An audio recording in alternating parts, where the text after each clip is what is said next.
Hello friends, आप सभी का स्वागत है।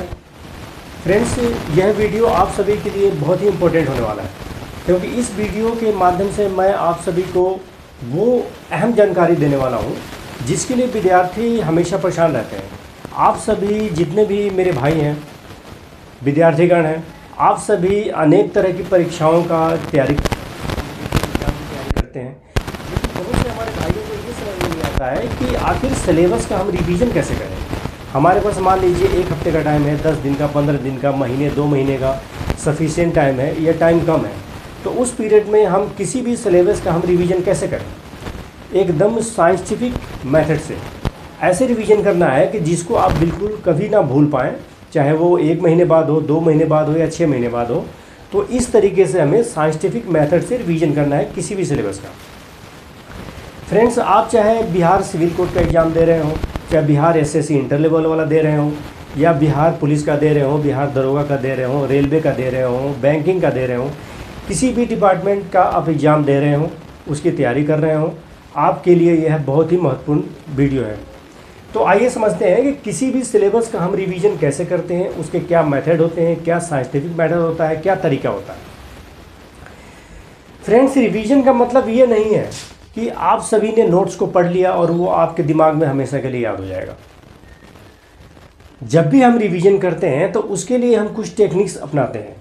जब भी हम रिवीजन करने बैठते हैं तो आप सभी में से बहुत सारे भाइयों को नींद आने लगती होगी, सुस्ती आने लगती है। पढ़ाई करते समय आप सभी में से बहुत सारे भाइयों को नींद आने लगती है, सुस्ती आने लगती है। फिर हम अनेक तरह के बहाने बनाने लगते हैं कि भाई कल रिवीजन करेंगे, परसों रिवीजन करेंगे। उसी प्रकार से जो है ना, हमारा सारा समय समाप्त हो जाता है और रिवीजन नहीं हो पाता है। तो फ्रेंड्स, जब भी आप रिवीजन करने बैठते हैं तो उसके लिए हमें क्या टेक्निक अपनाना है, इस चीज़ के ऊपर आप सभी को विशेष ध्यान देना है। रिवीजन करने का बेस्ट मेथड मैं आप सभी को इस वीडियो में बता रहा हूँ। सबसे बेस्ट मेथड कि रिवीजन हम करते कैसे हैं, बिल्कुल ही साइंटिफिक मेथड से आपको रिवीजन करना है, जिससे जो है आप कभी भी उसको भूल नहीं पाएंगे, अपने सिलेबस को, अपने कोर्स को। तो आइए समझते हैं। सबसे पहले ज़रूरी है आप सभी को इम्पोर्टेंट मेथड के बारे में आपको जानकारी होनी चाहिए, जो आप सभी विद्यार्थी, मेरे जितने भी भाई हैं, जो अक्सर गलतियां करते रहते हैं।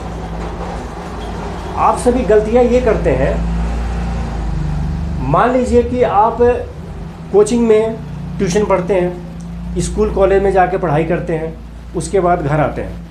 घर आने के बाद ज़्यादातर विद्यार्थी हमारे भाई बुक को, कॉपी किताब को, अपने सिलेबस को एक साइड में रख देते हैं और उसके ऊपर फिर ध्यान नहीं देते, और फिर अगली सुबह फिर जाते हैं कोचिंग में, इंस्टीट्यूट में, तो फिर उनको ध्यान आता है कि हमने जो सिलेबस पढ़ा तो उसका तो हमने रिवीजन ही नहीं किया।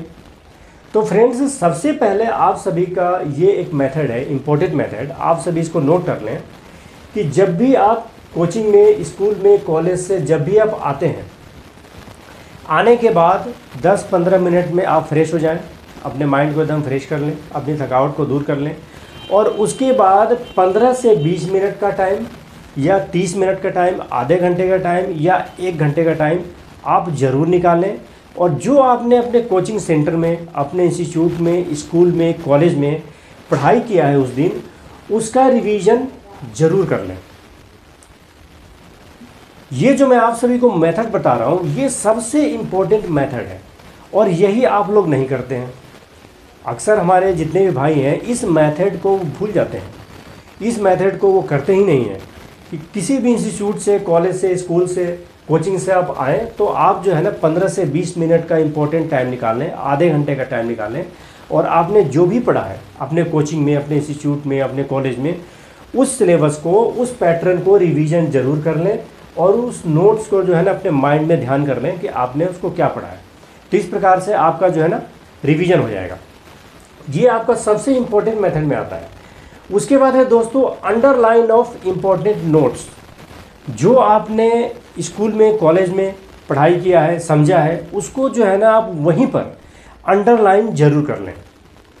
अंडरलाइन करने से ये होता है कि उस पर मार्किंग हो जाती है, और आप जैसे ही उस नोट्स को आप खोलेंगे, उस बुक्स को, उस रजिस्टर को आप खोलेंगे, तो तुरंत जो है ना अंडरलाइन किया हुआ आप सभी को ध्यान आ जाएगा, और आप सभी जो है ना उसको याद कर लेंगे।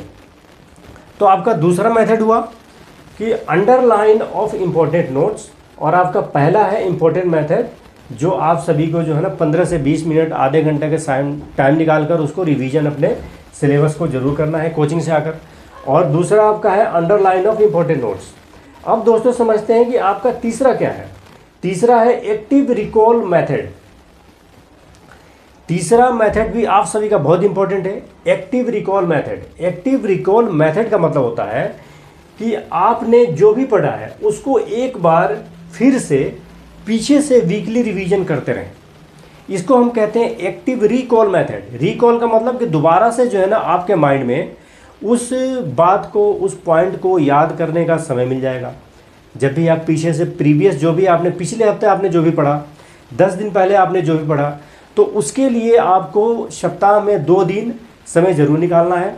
इसी को कहते हैं एक्टिव रिकॉल मेथड। आपको वीकली 1 दिन, 2 दिन या 10 दिन पे समय निकालना है और आपने पीछे का जो भी सिलेबस पढ़ा है उसका रिवीजन करना है। तो इस प्रकार से अगर आप रिवीजन करते रहेंगे एक्टिव रिकॉल मेथड के द्वारा अपने पीछे का सिलेबस, तो आप जो है ना कभी उसको भूल नहीं पाएंगे। हमेशा आपके माइंड में याद रहेगा। आपके माइंड में वो सभी चीज़ें, उन सभी प्रश्नों के उत्तर आपके माइंड में बिल्कुल फ्रेश रहेंगे और याद रहेंगे। तो इस प्रकार से फ्रेंड्स आप सभी ने 3 मेथड आपको मैंने बताया। ये तीनों मेथड जो है ना बहुत ही इंपॉर्टेंट मेथड है। मैं आप सभी को एक बार फिर से बता रहा हूँ।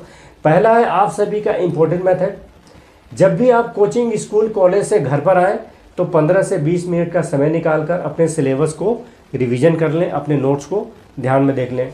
उसके बाद है अंडरलाइन ऑफ इम्पोर्टेंट नोट्स, अपने इम्पोर्टेंट नोट्स को अपने अंडरलाइन कर लें। और उसके बाद है फ्रेंड्स एक्टिव रिकॉल मेथड, जो भी आपने पढ़ा है उसको एक बार फिर से वीकली रिवीजन जरूर कर लें। अगर आप इन तीनों मेथड को अपनाते हैं तो आपका कितना भी कठिन सिलेबस क्यों ना हो, आपकी रिवीजन बहुत ही अच्छी हो जाएगी और आप किसी भी एग्ज़ाम की तैयारी बहुत ही बढ़िया से, अच्छी प्रकार से कर सकते हैं। फ्रेंड्स, अगर आप सभी मेरे चैनल पर नए हैं तो चैनल को सब्सक्राइब जरूर कर लें, वीडियो को शेयर करें, लाइक करें। और अगर किसी भी प्रकार के अगर माइंड में कन्फ्यूजन है, कोई दिक्कत है, तो डायरेक्ट मुझसे कॉल करके बात कर सकते हैं, अपने विचारों को साझा कर सकते हैं। आप मेरे से किसी भी प्रकार का प्रश्न पूछ सकते हैं, सिलेबस के बारे में, एग्जाम पैटर्न के बारे में, या और भी अपनी समस्याओं के बारे में आप मुझसे डिस्कस कर सकते हैं। हमेशा मैं आप सभी के लिए अवेलेबल रहूँगा। फ्रेंड्स, फिलहाल इस वीडियो में इतना ही। अब मिलते हैं अगले वीडियो में किसी नई जानकारी के साथ, किसी नए टॉपिक के साथ। तब तक आप सभी के लिए बहुत सारी शुभकामनाएं।